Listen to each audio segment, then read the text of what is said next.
Uulitin natin, ayos lang ba nasakyan ni Jack Roberto ang Barda at gumimik din ng Anti-Celos University? So magbubulong na tayo.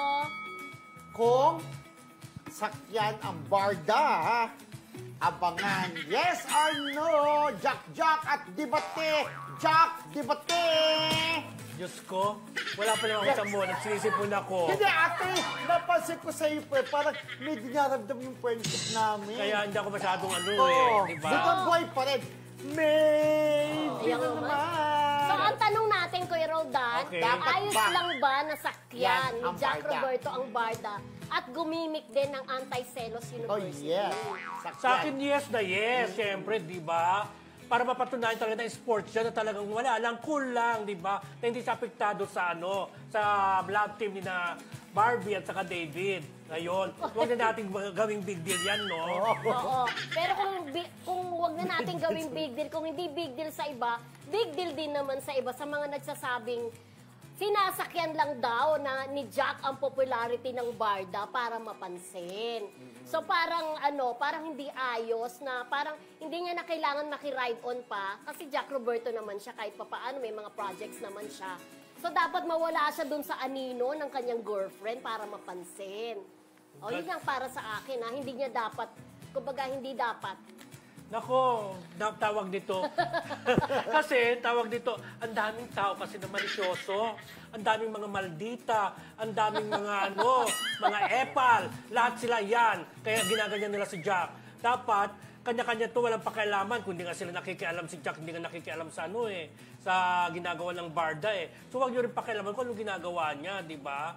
Ayan. Saka, kumikita ng sarili si si Jack Malaki ang kinikita niya dyan. Kaya hayaan na natin mag-content kung ano naman gusto siyang gawing content. Di ba? The more na hindi niya sakyan. So, the more na no dapat ang answer. Kasi, hindi ayos sa sakyan niya, di ba? Ang Barda. Kasi, sabi mo nga, meron naman siyang sariling ginagawa. So, hindi niya na kailangan sakyan pa. Oo. Baka nagkataon lang naman, di ba? Kasi hinihingi siya ng tungkol sa anti-celos na yan, di ba? Ang dami nakikialam, dahil dami nang humingi ng payo. Nagbibigay lang naman siya, kinukunan niya ng content. Ano ba sama doon? Ang pinaghugutan ng paghingi ng payo sa kanya, dahil nga doon sa Barda, na hindi siya nagsiselos, ano ba ang sikreto niya? Bakit hindi siya naapektuhan doon sa Barda? Saan ba tayo hingi ng payo? Di ba sa may nakaka-experience? Dahil alam ko anong ipapayo. Ganun lang yun. Pero hindi ganun ang tingin ng ibang tao. Kasi nga, mga malisosyo. Lalo na mga Barda fans, parang iniisip nila, sumasakay si Jack. Nako, yung mga yan wala nang titignan kundi yung mali.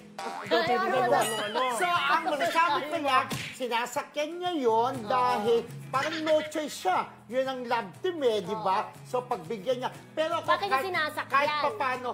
Kahit papano, nakakaramdam pa rin yan ng selos. Naniniwala ka ng may selos. Pero siya... Ikaw lang yun. Sabi nga niya wala Hindi, sabi niya lang yun. Pero deep inside him, meron. Pero tama yung ibang mga tao. Akala mo lang wala. Sure, tama yung sabi din nila. Tama rin. Kasi ako, maybe lang, di ba? So, hindi ako kakapisin yung dalawa. So, ibig mo sabihin, pinaplastic lang ni Jack ang mga tao na Which is, artista siya, kaya plastic siya yun. Kaya hindi siya naapektuhan sa relasyon? Naapektuhan din siya, may selos. Kaya nakikisakay na nga rin siya. Yes, dapat kang sakay. Dapat ka din maging happy siya na, eto, ang girlfriend ko, kahit na jowa ko na, kami na, tanggap pa rin ng mga taong Barda, di ba? So, matutuwa na siya noon. Pero wala tayo sa debate, Parang feeling ko, may basbas kaya ng management itong Wala naman sa debate. Hindi, tapos na, di ba? Tapos na tayo. Parang may basbas kaya ng management yung pagkakaroon niya ng ganyang parang wala kang pakialaman kasi sa ganyan. Kasi content nga niya yan Nag-click siya dyan Anong pakialam ng management yan? Baka sarili niya yung anti-selos. Pero click Click ang Jack Roberto, di ba? Kasi may suporta ang mga artista ng Kapuso, di ba? Na mag-ask with matching kung ba sinasakyan na nga lang niya, with matching Christopher Martin pa. Correct. At may matching sinasakyan niya ng sayaw-sayaw. Napayos tuloy ako. May matching sayaw-sayaw, di ba? Yes, tuloy ako.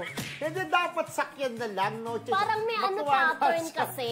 Parang may pattern na pag humingi ng payo tapos biglang sasaya. O, para may Content ibig nga sabihin. yun. Content, diba? Diba? Walang pakialaman sa content. Gumawa kayo sa rin yung content. Basta, ganon. basta ako, mayaman ako, sabi niya. Kaya nakakalimutan yung manager ko. Joke lang! Ayan mga kaibigan, yung mga netizens natin dyan, pwede kayong mag-comment dyan. Siyempre, kung ano sa palagay ninyo, ayos lang ba ang ginawa ni Jack Roberto na gumini na magkaroon ng Anti-Selos University, di ba? Ano sa Or- palagay nyo, di ba? O, Or hindi. sakyan lang yan. Oo. Yung Jack Roberto, Oo, yung correct. barda, di Oo. ba? Yes. Na okay lang ba sa kanya yon na may barda? Yes.